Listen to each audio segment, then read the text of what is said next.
क्यों हनुमान जी ने भीम को दिए अपने शरीर के 3 बाल। महाभारत की कहानियाँ हम बचपन से ही किताबों और टीवी में देखते आए हैं, लेकिन कुछ कथाएं ऐसी भी हैं जिन्हें आपने ना सुना होगा ना ही कभी पढ़ा होगा। ये कथाएं अपने आप में अद्भुत हैं। तो आइए सुनते हैं क्यों हनुमान जी ने भीम को दिए अपने शरीर के 3 बाल। पांडवों ने श्री कृष्ण की मदद से कौरवों पर विजय प्राप्त कर ली थी। अब हस्तिनापुर का राज्य पांडवों के अधीन था। धर्मराज युधिष्ठिर राजा बने थे। न्याय और धर्म की प्रतिमूर्ति महाराज युधिष्ठिर के राज्य में सब कुशल मंगल था। सब हस्तिनापुर आनंदमय जीवन व्यतीत कर रहा था। कोई कहीं किसी प्रकार का दुख नहीं था। एक दिन नारद मुनि राजा युधिष्ठिर के पास आए और कहा कि महाराज, आप यहाँ वैभवशाली जीवन जी रहे हैं, लेकिन वहाँ स्वर्ग में आपके पिताजी बड़े ही दुखी हैं। युधिष्ठिर ने नारद मुनि से अपने पिता के दुखी होने का कारण पूछा तो उन्होंने बताया कि आपके पिता का सपना था कि वो राज्य में एक राज सूर्य यज्ञ कराना चाहते थे, लेकिन वो अपने जीवन काल में यज्ञ नहीं करा पाए, बस इसी बात से दुखी हैं। तब युधिष्ठिर ने अपने पिता की शांति के लिए राज सूर्य यज्ञ करने का फैसला लिया। इस यज्ञ में वो ऋषि पुरुषमग्गा को बुलाना चाहते थे। ऋषि पुरुषमग्गा भगवान शिव के परम भक्त थे। उनका ऊपर का हिस्सा पुरुष का और नीचे का हिस्सा हिरण का था, इसलिए उनका नाम पुरुषमग्गा था। युधिष्ठिर ने अपने छोटे भाई भीम को आज्ञा दी कि वह ऋषि पुरुषमग्गा को ढूंढ कर लाए ताकि यज्ञ संपन्न हो सके। भीम भाई की आज्ञा पाकर ऋषि पुरुषमग्गा को ढूंढने चल दिए। एक जंगल से गुजरते हुए भीम को पवन पुत्र हनुमान दिखाई दिए। चूंकि भीम भी पवन यानी वायु के पुत्र थे, तो इस नाते हनुमान और भीम दोनों भाई हुए। हनुमान जी ने अपने छोटे भाई भीम को अपने शरीर के 3 बाल दिए और कहा, ये बाल तुमको मुसीबत में बचाने में मदद करेंगे।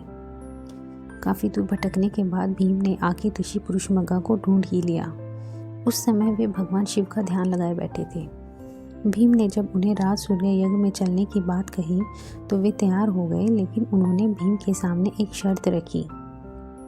शर्त यह थी कि भीम को हस्तिनापुर ऋषि पुरुषमग्गा से पहले पहुंचना था। अगर पुरुषमग्गा भीम से पहले हस्तिनापुर पहुंच गए तो वे भीम को खा जाएंगे। अब चूंकि ऋषि पुरुषमग्गा का निचला हिस्सा हिरण का था, तो वे बहुत तेज दौड़ते थे। भीम ने साहस करके उनकी यह शर्त स्वीकार कर ली। भीम ने तुरंत तेजी से हस्तिनापुर की ओर दौड़ना शुरू कर दिया। भीम ने अचानक पीछे मुड़कर देखा तो पाया ऋषि पुरुषमग्गा उनके बिल्कुल नजदीक आ चुके हैं। घबराए हुए भीम को अचानक हनुमान जी द्वारा दिए हुए 3 बालों की याद आई।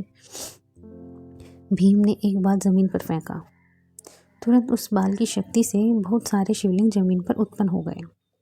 ऋषि पुरुषमग्गा भगवान शिव के भक्त थे, इसलिए अब वह हर शिवलिंग को पूजते हुए आगे बढ़ रहे थे, जिससे उनकी चाल धीमी पड़ गई। अब थोड़ी देर बाद भीम ने फिर दूसरा बाल फेंका तो फिर से जमीन पर बहुत सारे शिवलिंग उत्पन्न हो गए। इसी तरह भीम ने ऋषि पुरुषमग्गा को पीछे रखने के लिए एक एक कर 3 बाल फेंक दिए, लेकिन जैसे ही भीम महल में घुसने ही वाले थे तभी पुरुषमग्गा ने उनके पांव पीछे खींच लिए और भीम के पांव महल से बाहर ही रह गए। अब पुरुषमग्गा भीम को खाने के लिए जैसे ही आगे बढ़े, तुरंत वहां राजा युधिष्ठिर और भगवान कृष्ण आ गए। तब ऋषि पुरुषमग्गा ने युधिष्ठिर से कहा कि अब आप ही न्याय करें। राजा युधिष्ठिर ने अपना फैसला सुनाया कि भीम के सिर्फ पैर ही महल से बाहर रहे थे, इसलिए आप भीम के सिर्फ पैर ही खा सकते हैं। युधिष्ठिर के इस न्याय से पुरुषमग्गा बेहद खुश हुए और उन्होंने भीम को जीवन दान दिया।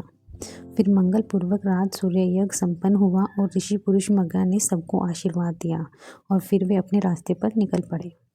धन्यवाद।